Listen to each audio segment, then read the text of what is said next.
என்னை ஆட்கொண்டிலை கொல்லோ அடியார் ஆனால் எல்லாரும் வந்து உன் தாழ் சேர்ந்தார் செடிசே உலகம் இது நீக்க மாட்டேன் எங்கள் சிவலோகா அடியே உன்னை கண்ணார காணுமாறு காணேனே. அடியேன் அல்லேன், உனக்கு அடிவனாக இருப்பதற்கு எனக்கு தகுதி இல்லை. எனக்கு அந்த தகுதி இல்லை. நீ என்னை அடிவனாக மாற்றிக்கொள்ள. ஆனால் தகுதி இல்லாதவனை நீ வந்து ஆட்கொள்ளவில்லையா? நீ ஆட்கொள்ளும் பொழுதே எனக்கு தகுதி இல்லை என்று தெரிந்துதானே நீ வந்து என்னை நீ ஆட்கொண்டிருக்கிறாய். திருவாசகத்தை எழுதுவதற்கு எனக்கு தகுதி இல்லை. நீ எழுதிய எழுத்துக்கள் எல்லாம் என்னை எழுதி வைக்குமாறு நீ செய்த அந்த வேலையை செய்வதற்கு எனக்கு தகுதி இல்லை. தகுதி இல்லாதவனை கூட நீ எழுத வைக்கக்கூடிய பேரன்பு பேர்கருணை உனக்கு இல்லையா? இப்படி எல்லாத்தையும் எழுதி முடித்து அடியார் ஆனா எல்லாரும் வந்து உன் தாழ் சேர்ந்தார். நீ எழுதிய எழுத்துக்களை நான் எழுதித்தேன். தகுதி இல்லாதவனுக்கு தகுதி உடையதாய் நீ உன்னுடைய பேரன்பை காட்டி பேரருளை கொடுத்து கருணையை கொடுத்து என்னையும் நீ எழுத சொல்லியிருக்கிறாய். ஆனால் அவர்களெல்லாம் திருவாசகத்தை எழுதவில்லையே, அவர்களெல்லாம் நீ செய்த வேலையை செய்ய சொல்லவில்லையே. ஆனால் அந்த அடியார்கள் எல்லாம் உன் தாள் வந்து சேர்ந்தார்கள். அவர்களெல்லாம் உன் திருவடியில் புகுமாறு உன் கருணையை கொடுத்தாய். செடிசே உடலம் இது நீக்க மாட்டேன் எங்கள் சிவலோகம்.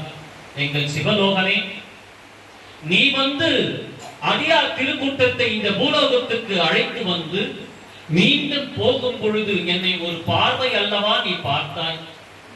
திருவாத ஊராராக இருந்த மணிவாசகராக உன்னை மாற்றிவிட்டேன், வா புறப்படலாம் என்று உனக்கு நான் ஒரு பார்வை கொடுத்தேன். ஆனால் நானோ என்னடா இது, திடீர்னு எங்கிருந்தோ வந்து ஒரு கூட்டத்தை அழைத்து நம்மையும் அதில் ஒருவனாக்கி வா போகலாம் என்று சொல்லி விடுகிறாரே, போவோமா போக மாட்டோமா என்று கனப்பொழுது சிந்தித்து விட்டேன்.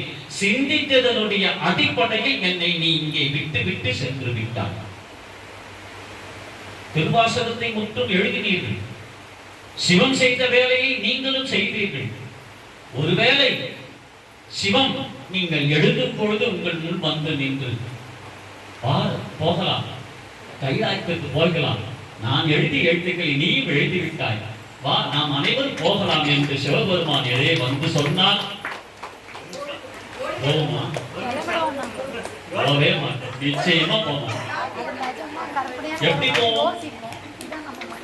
உள்ள மெட்ராஸ்ல இருக்குது, பொண்ணு அங்க பெங்களூர்ல இருக்குது, சொத்தெல்லாம் பத்தம்லாம் இங்க இருக்குது, கையெழுத்து போடணும் அப்படியே இருக்குது. இதையெல்லாம் விட்டுட்டு திடீர்னு வந்து குத்தா எப்படி போறது? போக முடியாது. கனப்பொழுது ஒரு சிந்தை வந்துடும், ஒன்னு ரெண்டு சிந்தை வந்துடும். நம்ம திருவாசகத்தை எழுதும் போது வந்துட்டு உண்மையிலேயே சிவபெருமான் தான் நம்ம முன்னாடி நிக்கிறானா? நாம எழுதுனது இது கைலாயம் போறதுக்கு எழுதணுமா, நம்ம கஷ்டங்களை தீர்ப்பதற்காக எழுதணுமா? நம்ம கஷ்டங்களை போக்குறதுக்கு தானே திருவாசகம் எழுதணும். இவர் வந்து நம்ம கைலாயத்துக்கே போலான்னு அழைக்கிறாரு. அப்போ நமக்கு கனப்பொழுது அந்த சிந்தை வந்துவிட்ட பிறகு சிவபெருமான் என்ன செய்வான்? சரி சற்று காலம் இங்கே இருந்துட்டு வா. அந்த சிவபெருமான் மீண்டும் கைலாயத்திற்கு போய்விடுவான். செடிசே குடலம் இது நீக்க மாட்டேன் எங்கள் சிவலோகம். கடியே உன்னை கண்ணார காணுமாறு காணேன். கடியே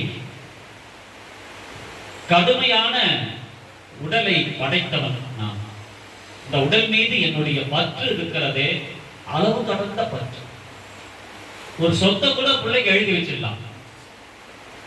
ஆனால் இந்த உடலை இருக்கும் பொழுது இப்ப சிவபெருமான் திடீர்னு வந்து எனக்கு உன்னுடைய சொத்து கைதான் ரொம்ப பிடிச்சிருக்கு, அழகா நீ அதுல திருவாசகத்தை முத்து முத்தா எழுதியிருக்கிற, இந்த கையை கொஞ்சம் கொடுமா, கொஞ்சம் வெட்டி கொடுமான்னா நம்ம என்ன பண்ணுவோம்?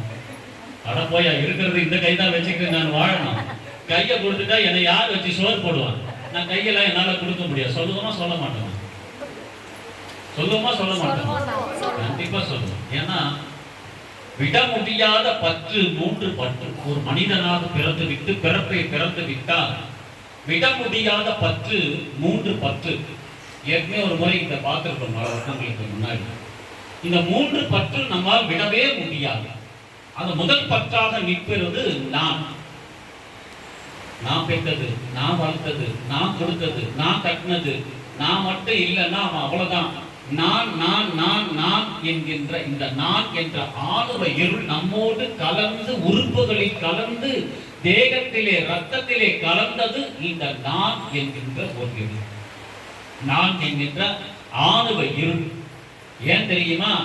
என் தாயும் தந்தையும் புணர்கின்ற பொழுது நானும் நீயும் புணர வேண்டும் என்று நினைத்தார்களே தவிர இறைவனுடைய கருணையினால் நமக்கு புணர்கின்ற நிலை வருகிறது என்று அவர்கள் நினைப்பதில்லை.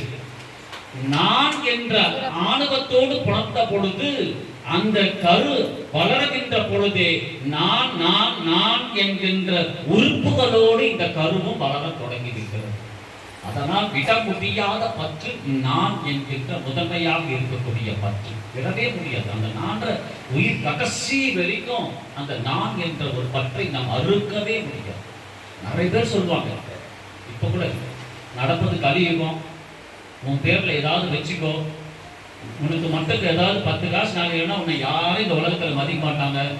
பெத்த புள்ளியா இருந்தாலும் பெத்த பொண்ணா இருந்தாலும் தான் பேர்ல கொஞ்சமாவது வச்சுக்கோ, இல்லைன்னா இந்த உலகம் உன்னை திரும்பி கூட பார்க்காது.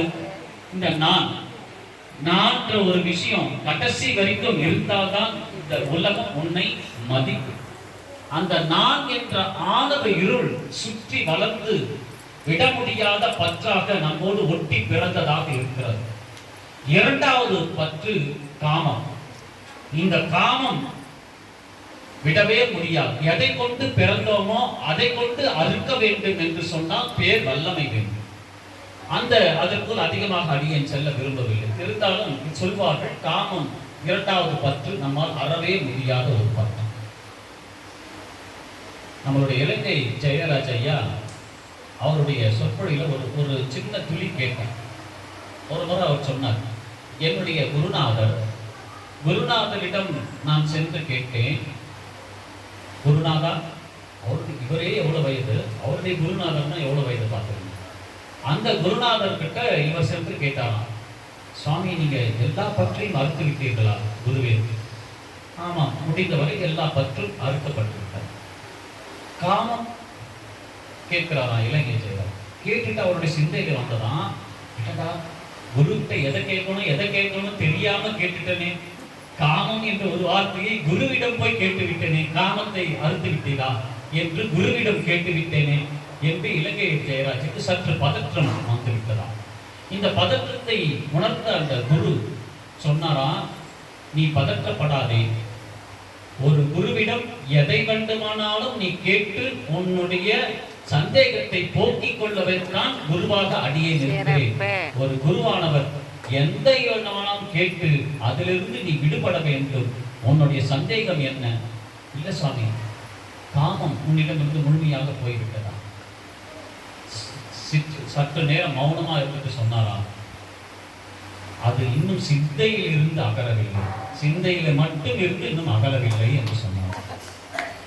எவ்வளவு உத்தமமான குரு! யாராவது என்ன சொல்லுவாங்க, நான் அதெல்லாம் கடந்து வந்துட்டேங்க, அதெல்லாம் இல்லை, அதெல்லாம் எப்போ போயிடுச்சு, போய் சிந்தையிலிருந்து மட்டும் இன்னும் அகலவில்லை என்று இலங்கை ஜெயராஜ் அவர் குரு சொன்னாராம். எப்படி சாமி இது நடக்கும் அப்படின்னு கேட்கும்போது, அப்போ இலங்கை ஜெயராஜ் அதுக்கு விளக்கம், அவர் குரு சொன்ன விளக்கத்தை சொல்கிறார். நம்மளுடைய மனித நிலையானது பிறக்கப்பட்டு நாம் வளர்ந்த பிறகு எல்லாம் விட்டு இப்ப சாமி போல எல்லாத்தையும் நம்ம விட்டுட்டு நம்மளுடைய இறை வாழ்க்கையில பயணம் செய்து கொண்டிருக்கிறோம் என்று சொன்னாலும் கூட, என்றாவது ஒரு நாள், இப்ப ஐயா வந்துட்டாரு, இங்க வந்தனா யாராவது ஒருத்தர் கூப்பிட்டு, ஏமா கீதா கொஞ்சம் ஐயா கொஞ்சம் காஃபி எடுத்துட்டு வந்து கொடுங்கம்மா, ஐயா கொஞ்சம் நீர் எடுத்துட்டு வந்து கொடுங்கம்மான்னு நம்ம சொல்றோம்னு வச்சுக்கோங்க. இந்த கீதா என்ற ஒரு திருநாமம் இவர் வாழ்க்கையில் ஏதேனும் ஒரு நிலையில் அந்த கீதா என்ற ஒரு திருநாமம் தொடர்புடையதாக அவர் வாழ்க்கையில் பயணித்திருக்கக்கூடிய ஒரு ஆன்மாவாக இருந்திருக்கலாம். இந்த ஒரு சொல் அவருடைய சிந்தையிலே பல ஆண்டுகளுக்கு முன்னாடி நாம் பயணித்த ஆன்மாவை நினைத்து பார்க்கின்ற ஒரு கணப்பொழுது வந்துவிட்டால் கூட அது காமமே என்கின்றார் அவருடைய குருவாக. அதனால் விட முடியாத பற்று இரண்டாவது காமம், மூன்றாவது பற்று. இதை எல்லாம் கூட கடந்து போகக்கூடிய